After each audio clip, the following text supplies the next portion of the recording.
Stop what you're doing. Look at your bank account, then look at the world around you. Now answer this question with brutal honesty. Why are you struggling to get by while a select few are playing a completely different game, one where they print money on demand? Why you are trading your life, second by second, for a paycheck that barely covers the bills, while others are building dynasties that will outlive them? I'll tell you why. It's because everything you've been taught about money is a carefully constructed lie, a fairy tale designed to keep you compliant, hardworking, and perpetually poor. The system isn't just rigged, you've been deliberately handed the wrong rulebook. And today, I'm tearing that rulebook apart. I'm going to reveal the forbidden strategies for wealth, not the sanitized advice from your high school economics teacher, but the ruthless, effective principles of power politics taken directly from the master strategist himself, Niccolò Machiavelli. This isn't about budgeting or skipping lattes. This is about seizing power in the financial world. Forget working harder. We're going to talk about working smarter with the kind of cunning that builds empires. Let's start with a truth that will feel like a punch to the gut. Right now, your greatest enemy isn't your boss, your bills, or the economy. It's your own virtue, your belief in fairness, your desire to be liked. You've been trained to be a sheep in a world run by wolves. You believe that if you just play nice, work diligently, and wait your turn, you will be rewarded. But as Machiavelli wrote in The Prince, it is a common failing of men not to reckon on a storm in fair weather. You're in the middle of a financial storm, and your good intentions are the leaky lifeboat that's about to sink. The first Machiavellian principle you must burn into your mind is this: it is better to be feared than loved if you cannot be both. In the game of money, love is your desire for approval. You don't negotiate a higher salary because you don't want to seem greedy. You don't start that business because you're afraid of what your friends and family will think if you fail. You stay in a dead-end job because you're loyal to a company that would replace you in a heartbeat. This is financial suicide. The wealthy don't operate on love. They operate on leverage and respect, which is a form of fear. Fear that they will take their business elsewhere. Fear that their capital will fund a competitor. They understand that when you are loved, people feel comfortable asking you for favors, taking advantage of your kindness, and paying you less than you're worth. When you are feared, they respect your boundaries, meet your terms, and pay you what you command. You must stop trying to be the nice guy in your financial life. Start commanding respect by knowing your value and being unafraid to walk away from any deal, job, or situation that doesn't meet it. Your kindness is a liability until you have enough power that you can afford to be generous. The second principle is a brutal one. The ends justify the means. Now, before you recoil, understand what this means in the context of wealth.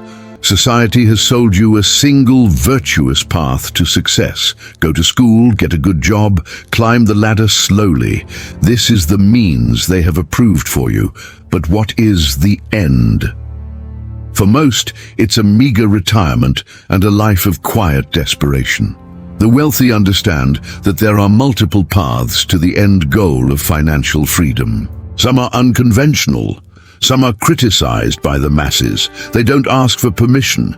They see an opportunity and they seize it, whether it's through aggressive investing, ruthless negotiation, or building systems that operate while they sleep. They aren't paralyzed by the proper way to do things. They are focused solely on the result. While you are worried about the ethics of drop shipping a product from China, someone else is building $1 million e-commerce empire. While you are debating whether it's fair to raise the rent on your property, someone else is acquiring a real estate portfolio that will generate wealth for their family for generations. You must stop judging the means and start focusing on the end, your financial sovereignty. The only unethical move is to allow yourself and your family to remain in a state of financial servitude because you were too worried about coloring inside the lines. This leads us to the third, and perhaps most important, Machiavellian secret. You must learn to be both the lion and the fox. Machiavelli states, "The lion cannot protect himself from traps, and the fox cannot defend himself from wolves. One must therefore be a fox to recognize traps and a lion to frighten wolves." In the financial world, the wolves are the overt threats. Recessions, market crashes, and predatory competitors. The traps are the hidden dangers: inflation, bad advice, complex contracts, and your own emotional biases. The average person tries to be a lion all the time. They want to make big, bold moves. They invest their life savings in a hot stock they heard about on the news. They go all in on a single business idea without testing it. They are the lion, walking straight into a trap. Or they are only the fox, perpetually afraid, over-analyzing every decision, hiding their money in a savings account where it gets eaten alive by inflation. They are the fox, so terrified of traps that they starve to death while the wolves feast. To build real wealth, you must cultivate this duality. Be the fox, do your research, read the fine print, understand the risks. Be skeptical, ask the stupid questions. Learn about tax law, corporate structures, and economic cycles. Recognize the traps that are set for the uninformed. But once you have identified a genuine opportunity, you must become the lion. Act decisively. Invest with conviction. Negotiate with strength. Frighten the wolves, the doubters, the competitors, the gatekeepers, with the sheer force of your will and preparation. The fox's cunning finds the path. The lion's strength walks it. Think about the structure of power. Machiavelli understood that a prince cannot rule alone. He needs loyal lieutenants and strategic alliances. This is the fourth principle. Build your fortress with other people's stones. You have been taught the myth of the self-made man. It's a lie. No one builds an empire alone. The wealthy understand the power of OPM and OPT, other people's money and other people's time. Why are you saving up for 10 years to buy one property when you could use the bank's money, other people's money, to buy it now, and a second one in 2 years? Why are you trying to do everything in your business yourself, marketing, sales, accounting, fulfillment, when you could hire experts, other people's time, to do it better and faster than you ever could? Your ego, your desire to be the hero who did it all themselves, is keeping you broke. The rich don't work for money. They build systems and teams that work for them. They leverage the bank's capital, the investors' funds, and the employees' labor. They are the architects, not the bricklayers. You must shift your mindset from "what can I do" to "what can be done," and "who can do it for me?" Every task you perform that could be delegated or automated is a stone you are foolishly carrying yourself, instead of using it to build the walls of your financial fortress. Finally, we arrive at the most subtle and powerful Machiavellian tactic. The appearance of virtue is more important than virtue itself. The world must see you as stable, credible, and successful, even before you fully are. Machiavelli noted that a prince must appear merciful, faithful, humane, religious, and upright, but be prepared to act in the opposite way when necessary. In finance, this translates to managing your reputation. Your credit score is a perfect example. It's a measure of your appearance of financial responsibility. How you present yourself, the confidence with which you speak, the way you manage your public finances. This all signals to the world whether you are a player or a pawn. Banks give loans to those who look like they don't need them. Investors fund founders who project unshakable confidence.